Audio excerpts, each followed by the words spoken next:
Hey guys, welcome to the Inner Gaze. My name is Allie. If you're new, thank you for joining. And if you're coming back, thank you for returning. This channel is dedicated to the process of healing oneself.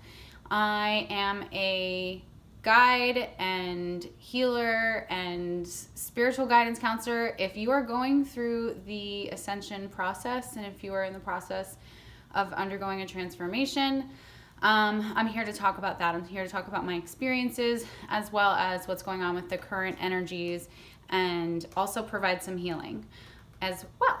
So today I definitely wanted to get on and talk about the importance of shadow alchemy and soul retrieval. And what I mean by that is, how do I explain this? It's retrieving parts of yourself that are lost, that have splintered off from your original soul.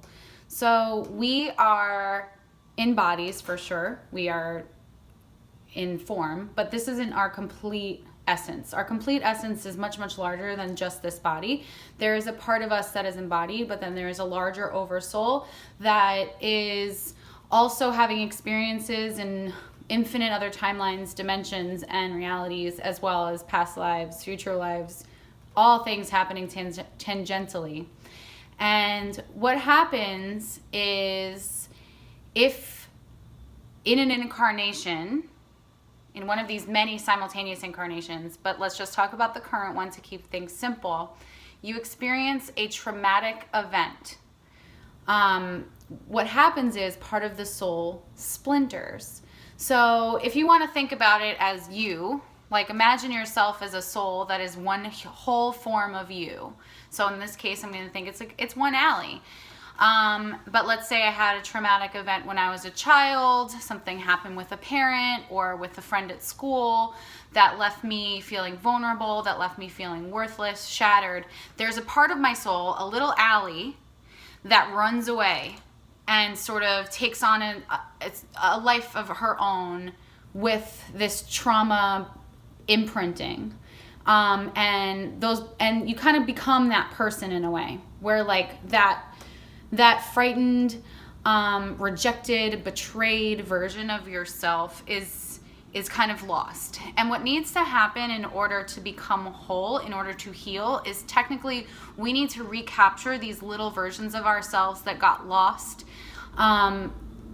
by showing them love, showing them compassion, and remerging them with our being. So basically, everyone here no one's perfect, no one's a whole soul, no one is a whole original template of themselves, except for when they come in as a baby. As a newborn, you are your whole template. And for the most part, children, as they are still forming and developing, they still have access to their higher selves. And then it's when they start learning language and learning separation and anxiety that they start to splinter and trauma starts to form and patterning starts to build and the ego and identity start to form, and you sort of become your wounding in a way. And it's not a bad thing. It's everyone is here experiencing that because that's how we learn. I mean, we learn because we have the ability to understand through different traumas, patterning, and different experiences, and that helps our soul grow ultimately.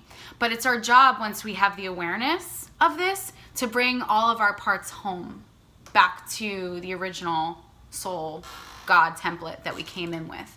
So that's what shadow alchemy is about. Shadow alchemy and soul retrieval, I think they're kind of the same. I mean, I don't really know how to explain it other than when you think about the hurt part of yourself that you are acting from, that you are experiencing a trigger or wounding from, you are then acting from your shadow self. And instead of detaching from yourself, instead of blaming others for that, you have the opportunity to recognize that every single trigger is an opportunity to meet your shadow self and merge back home with your shadow self. So I want to talk about something I did recently, because the last couple of weeks I've been healing, mega healing, and I realized that I actually had splintered off a fraction of myself in a couple of different ways. So for me particularly, I like to imagine doing soul retrieval as a journey through my own body. So I do actually like a meditation where I imagine myself in my own body, and I imagine where that pain resides. So let's say you experience a broken heart because you've allowed yourself to attach in an unhealthy way to someone or something or an idea, and you've gotten let down in some way. Well, you are only let down to the extent to which you've let down yourself by running away from yourself. Does that make sense?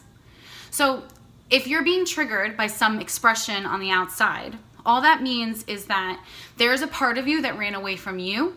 There is a part of you that is still wounded, that is still looking to the outside for answers of worthiness. There's still a part of you that's out there asking the world, am I worthy?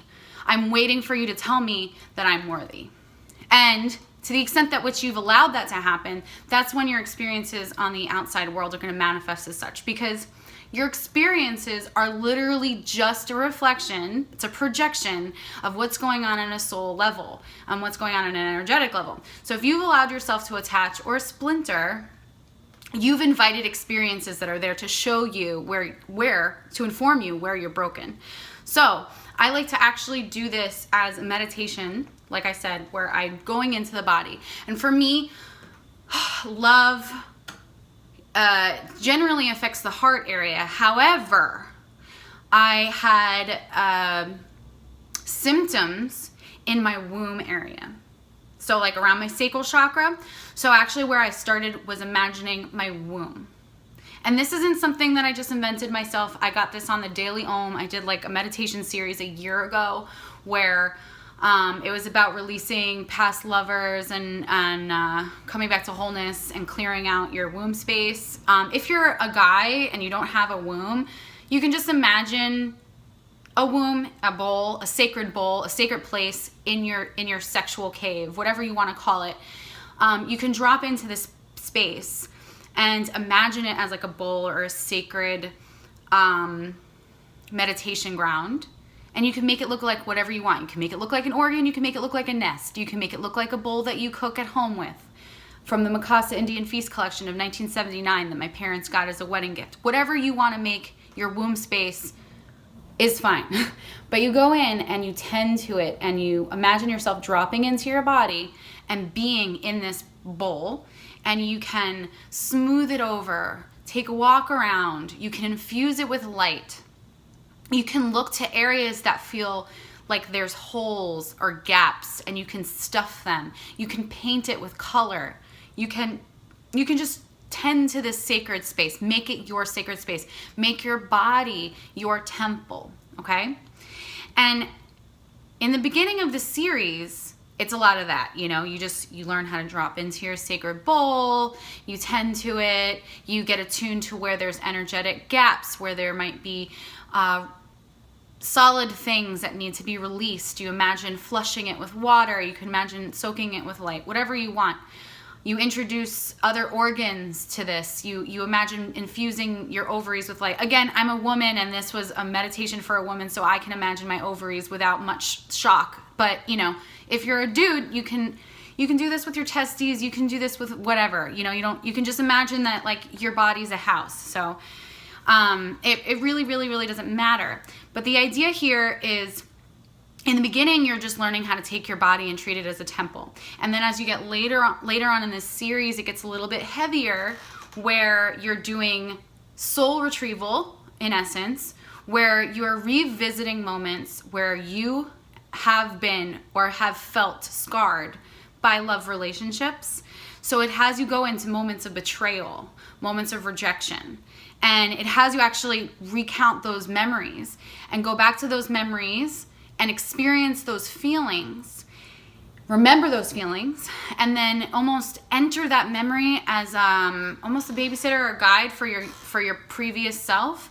And you can talk to that self and see from that perspective, from a higher place, what was the purpose of learning? What was the purpose of that experience? What was that event showing you? And then you can retrieve that part and love them.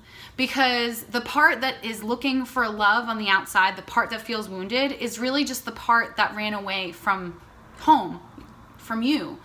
And once you recognize that this was just an opportunity to learn, it's almost like you can erase that betrayal as an energetic cording or imprint on your actual energetic body.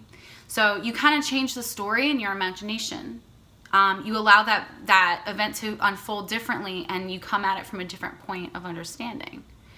So another way to do soul retrieval, besides going back to imprints, memories, as your higher version and assisting your lower version through that experience and talking it through, you can actually imagine yourself exploring, like, through your body where there's pain. So there was, like, in my heart, in the deep far corners of my heart, I felt pain from rejection. I've felt pain from abandonment. Well, this is a wound that everyone carries, right? And I went deep into my heart, and I went down into a cave of my heart, and then there's an underground tunnel, like a sewer, and I'm climbing down that ladder, and I find myself, and I see that I have a self that's trapped in the bottom of my heart that can't get out, and I help her out, you know? And then I talk to her, and I love her back to me. And then we change what my heart looks like. You know, you can change the interior of your heart. You can change the interior of your mind and your throat, speaking your truth. You can change it to a beautiful rainbow room. You can add a diamond inside and let that diamond regenerate life force energy. And as you go through each part, and you could feel it. Sometimes if you're sentient and if you're feeling energy, you can feel it in your body where there's discomfort. You can feel like in your throat chakra, anything that's connected to the wounding of rejection, right? Like, let's say you're afraid of rejection. I'm talking, like, more personally now. Let's say you're afraid of being rejected, and as a result of that, you've held back asking the object of your attention how they feel about you, because you're afraid that if they say they don't know or they don't have feelings for you, you're afraid of being the proof that you're worthless. And so you hold back, and by holding back and not really knowing where they stand or knowing what's going on in the moment, you give them all the power to tell you you're worthy, or to tell you, you know, it's almost like you allow their state of being, and you allow their current state of affairs or their feelings or whatever it is that they're going through be the indicator of your value. So you hold back and you don't say anything because you're afraid. And that is why there were abandonment wounds in my heart, betrayal wounds in my womb, and stifling, silencing wounds that were happening in my throat chakra, and they were all connected energetically. So I had to find a lost soul in my heart. I had to find a lost part of my soul in my throat, and it's through that clearing and through imagination. And there's no wrong way to do this. You can do this in any situation. You don't even have to imagine yourself in your body. You could literally do it lying down. You can go to a place in nature, and you could follow a path in your meditation and ask to be shown a part of yourself that is in pain, and meet them and talk to them and just have a powwow and love them back into your body. Imagine yourself merging back with them. It's really as simple as that, but it comes from a place of awareness. You need to understand, like, in order to merge with yourself, it's not just about, like, having conversation, hearing them out. You have to understand why the experience was there to begin with. What was it there to show you? From a place of compassion, from a place of understanding, you don't want to think badly of yourself for having splintered. Everyone splinters, and for the most part, for the majority of human beings on earth, people walk around day in, day out not realizing that they're only a fragment of their own soul, and it's because they let themselves splinter, and they just don't even have the awareness. They just think life is a harmful place, and that, you know, you're bound to get hurt, and that, you know, it's a victim mentality that they walk through life with that they've just come to accept. And most people live that way. Most people do. But so you don't need to come at it from a place of judgment. You can come at it from a place of compassion, because now that you've awakened to the fact that you can heal yourself And that not only have you chosen this life and these experiences as a method of learning and expanding and growing, even the hardest parts, even the most nightmarish of situations have all been there to show you something. And once you are able to accept that, then you can start having those hard conversations with the parts of you that left. And honestly, this is the cheapest way to do it. You don't have to go to a shaman. You don't have to go to Peru and do ayahuasca. Although plant medicine is another way to do this. Plant medicine will force you into doing it. You could do this on a regular basis. If you feel that you've been shocked and splintered, if you feel as though you've created attachments again, or if you feel like you've let yourself get let down in some way and you kind of lose yourself. And there's tons of ways now to recognize when that's happening.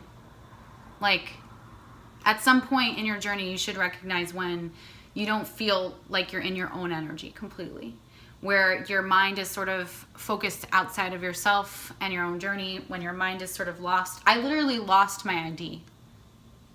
I thought that was hilarious, but like, I lost my ID. I lost my identification, and I think that was like a really solid like sign from the universe. It's like, you lost a little part of yourself, so you got to go get that back. And then once I did, I shifted out of that energy like that. It's very, very, very simple to do this. So I wanted to get on and talk about it.